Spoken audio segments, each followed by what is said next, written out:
The British pound taking a tumble this morning on some Brexit developments.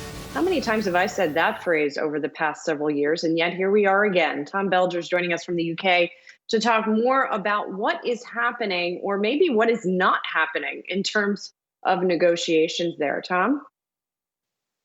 Yeah, Brexit really bursting itself back into the headlines all over again over the past week. A lot of news, a lot of drama, but certainly a lot of confusion still with just a few weeks to go until the end of the transition. The mood music last week was really pretty good. Sounded like negotiations were actually just a whisker away from a breakthrough on a deal. But then we didn't get one. Britain accused the EU instead of scuppering progress through 11th hour demands, seemingly driven by French concerns about negotiators giving too much away on the EU side.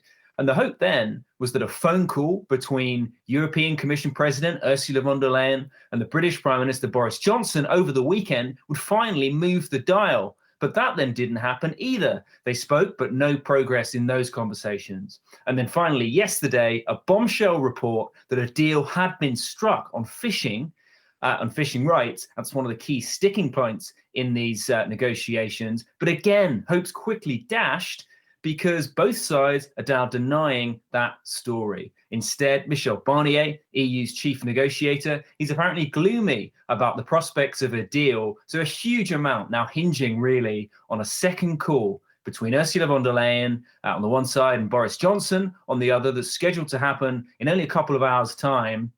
And some sources now warning that if that call doesn't bear fruit, talks could collapse altogether as soon as today. So really high stakes now. And that's not both the pound and European markets today. Although it's worth saying the FTSE, a lot of the exporters there benefiting from a weaker pound, is trading pretty flat.